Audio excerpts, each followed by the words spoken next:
Section 13.5, motion problems, or sometimes these are known as trajectory problems. So if this is the path of the motion, so you have velocity and acceleration. So velocity in the direction of the tangent, unit tangent, and acceleration is in the direction of the unit normal. However, acceleration in general decomposes into what? Tangential component, which is shown by this guy, and normal component, which is shown by this guy. In other words, when you decompose the acceleration into two horizontal and normal component, this would be the horizontal component, which is in the direction of the motion. And this is the vertical component, which is in the direction of the normal vector. So in other words, acceleration composed of summation of the tangential component and the normal component, whereas a of t and a of n, those are scalars. A of t is defined as velocity dot product with acceleration over magnitude of the velocity. An is cross product, magnitude of cross product velocity and acceleration divided by magnitude of the velocity. So at is the tangential component of the acceleration. That's the rate at which the speed changes. And an is the normal component of a.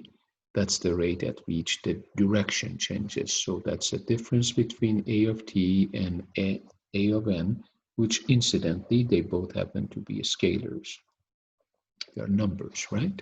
So at is rate at which the speed changes. An is rate at which the direction changes.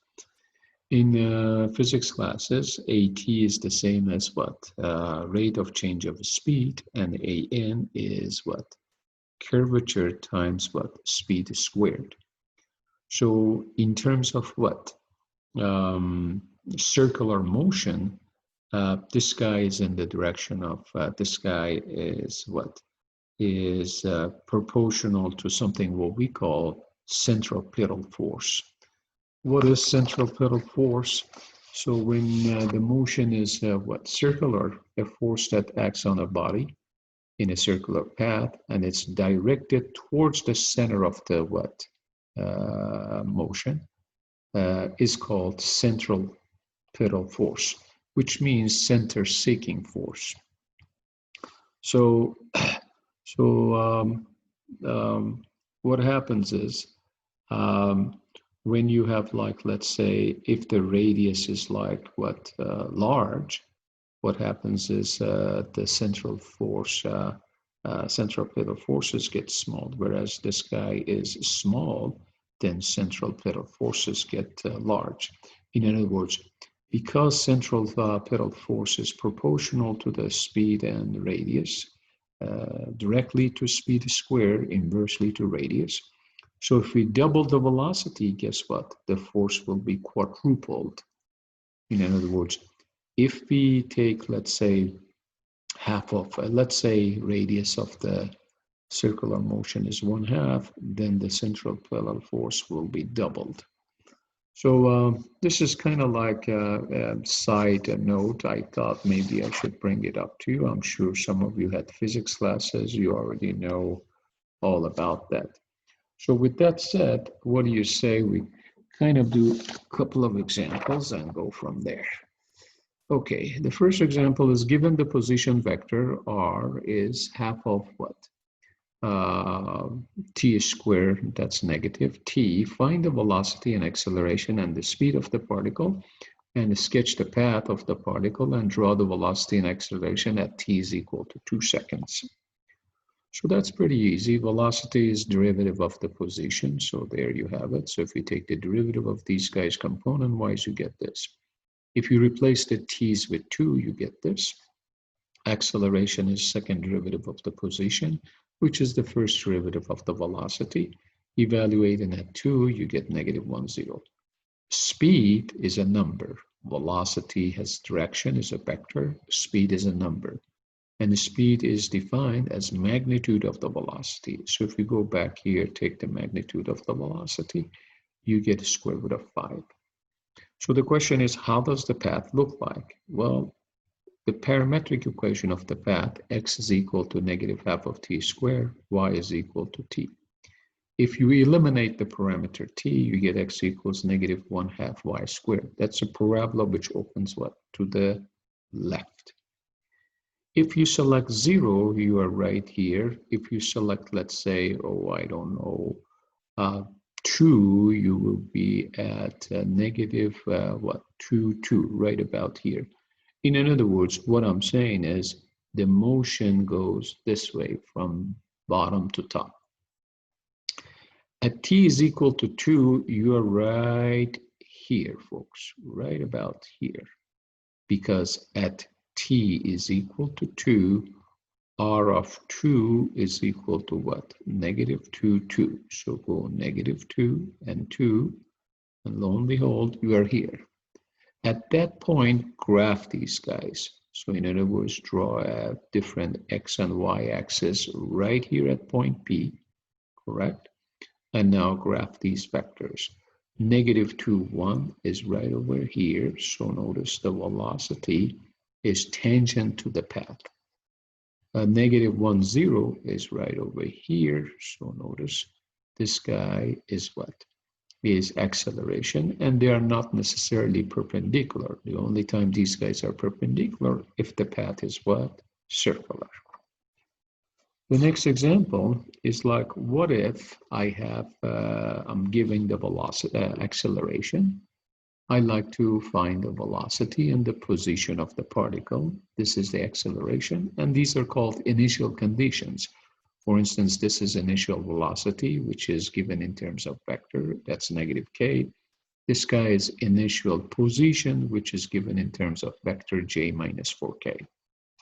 So now we got to do the problem number 1 backwards. To go from acceleration to velocity, I have to take the antiderivative of velocity. How do you take the antiderivative of a vector value function?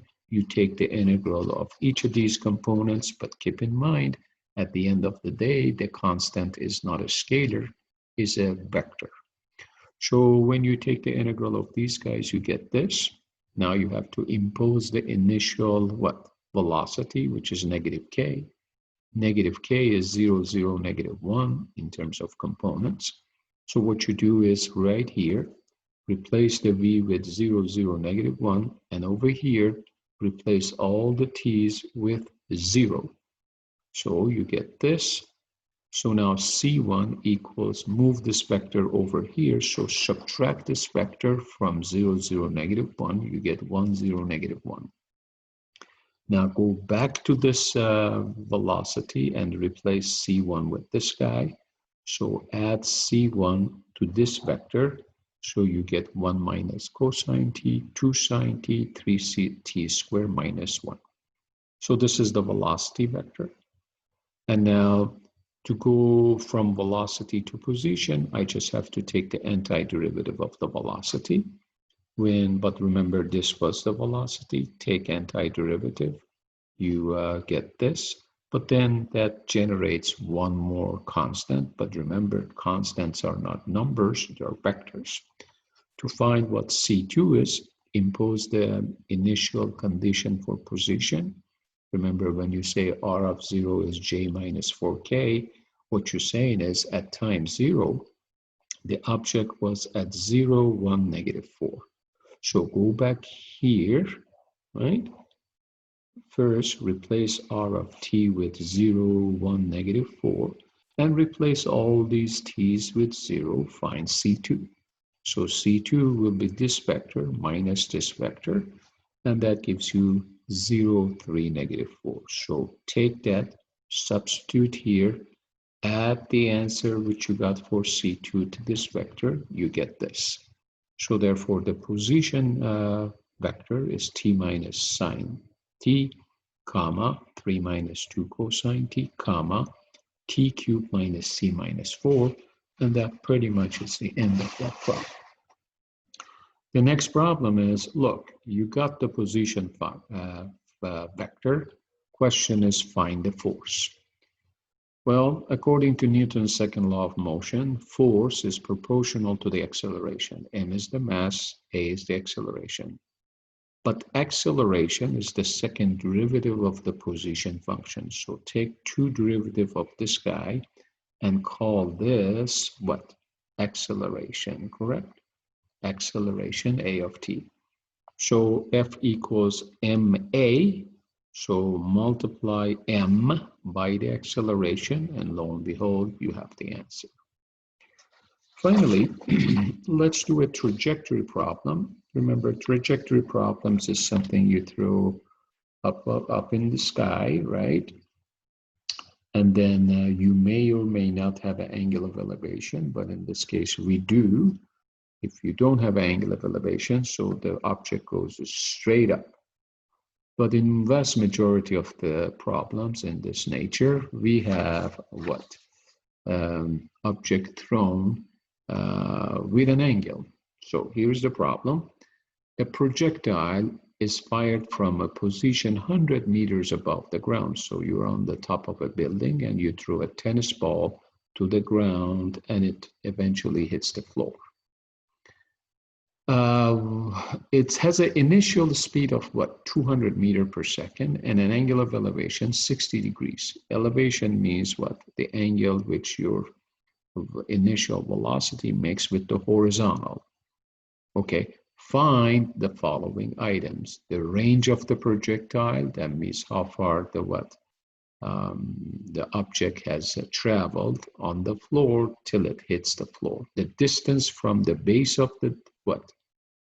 Building till where it hits the floor, that's called range. Do you see it? The maximum height, so what would be the maximum height? Maximum meaning that's where the what? Velocity is zero, because the tangent vector to this path, the path of the object, change is zero. There is no change here. The velocity is zero. Okay. And finally, the speed as impact. Once the tennis ball hits the ground, what was the speed? Okay, so you start with what? Newton's law of cooling, with Newton's law of motion, which is F equals ma. But we assume the only force acting on this tennis ball is the gravity, which is the weight of the what? Tennis ball, and that's equal to negative mg. And g is a constant of gravity, which is 9.8 meters per second square, or 32 feet per second square. And the other assumption is we neglect the what? Air resistance. Also, we assume the mass is constant, so we can divide both sides of this equation if we replace the force with negative mg by m. So you get acceleration equals negative g. Well, mayday, we have a problem. On the left side, you have a vector. On the right side, you have a number. So you can't set a vector equal to a number. So that means you have to rewrite negative g as 0 comma negative g. So the y component of the what? Of the gravitational force is negative g, which is that number, and there is no x. So the idea is once you convert this number to vector, now you are ready to take antiderivative, just like previous problem. Velocity is the same as antiderivative of acceleration. So take the integral of this vector value function. Don't forget you get a what? Constant, but the constant is what? Vector. So how do I find this? To find that, you have to what? You are given the initial velocity 200 meters per second, but it makes an angle of what? 60 degrees with horizontal. So now you have to find the what? Horizontal component and vertical component of the initial velocity. Horizontal component is 200 times cosine of 60, which is 100. And vertical component of the initial velocity is 200 times the square root of 3 over 2, which is 100 square root of 3. So that's where this guy is coming from. On the right side, you replace the t with 0 because that's initial velocity. Initial means time equals 0.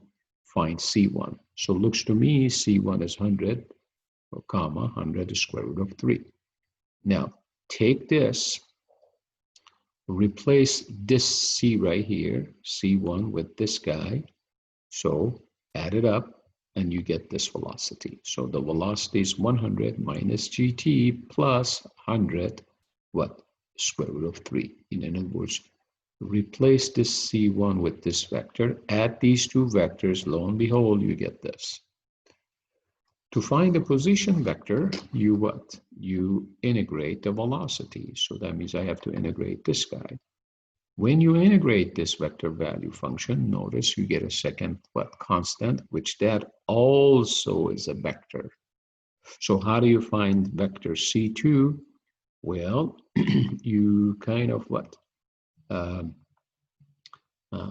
Impose the initial position. You remember you were on top of the building, which is 100 meters above the ground when this experiment was conducted. But you can't set r of 0 equal 100. That doesn't make sense because r is vector, 100 is a number. So you change the 100 into vector form. In other words, to say what? Initial position was 100, so vector-wise, that means 0, 100. So you are 100 meters in the y component of r and 0 in the x component. And all of this happens when t is 0. So that's why this is called initial position. Okay, so go back to this equation right here. Replace r of t with what? 0, 100. And all these t's here with 0, find out what C2 is. Looks like by just looks of it, C2 is 0, 100. Now go back here, replace the C2 with 0, 100, you get your position vector. So we need to go through all these steps in order to get the position vector. Please remember there's no need to use what? Physics formulas, because this is not a physics class. It's Cal 3, so if you use formulas, that defeats the purpose of this section. So please start from here, correct? From here. So this is where you always start, and you go through all these steps. Make sure you show what is C1, what is C2, and then come up with this. Please, no magic formulas. The question is, what is the range? Range is how far from the base of the building till where the ball landed on the floor. What is this distance equal to? In order to find this distance, I have to know how long did it take for the ball to hit the floor. In order to do that, I go to position vector, right here, and I set the y component equal to 0. Why? Because when the ball hits the floor, there is no y. Y is 0. So when you set this guy equal to 0, you solve what? This equation for t. Incidentally, where did 4.9 come from? That's negative 9.8 divided by 2. This is a quadratic formula, so equation. So you get two answers. I think one of them is negative.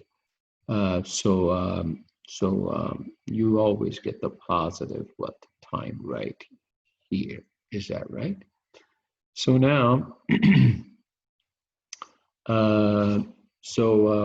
now x component of the position is 100t. Can you see it? Take that and evaluate it at this time. You found out how long it took the ball to hit the ground. Evaluate it. You get 3,592 meters. That's called the range. Sometimes it's called downrange, so it's the same terminology, correct? What is the maximum height? Maximum height is right here. That's where the direction of the motion changes. Instead of going up right here, right after this point, it goes down. So what does that mean mathematically? That means velocity is 0 right here. Okay, so what does that mean? That implies the y component of the velocity is 0. So go back to the velocity vector, set the y component equal to 0 to find out how long does it take for the ball to reach its maximum. So negative gt plus 100 square root of 3 equals 0. T is roughly equal 17.7 seconds. So maximum height, now go back to the position vector, take the y component, which is this guy, and replace the t's with 17.7. You get 1,631 meters. That's the maximum height, right? Finally, what is the speed at impact? Remember in part A, we decided it takes 35.9 seconds for the ball to hit the ground, yes? So at that point, at this value of time, go back to the velocity and replace the t's with 35.9 so you can find out what's the velocity at impact. So there it is. The velocity at impact is this guy, 100 comma negative square root of 31,960. But remember, we're talking about speed at impact. So take the magnitude of this guy, which is what? Square root of 100 squared plus this radical, including a minus a square, and lo and behold, you get 205 meters per second, which that indicates the speed at impact. Thank you.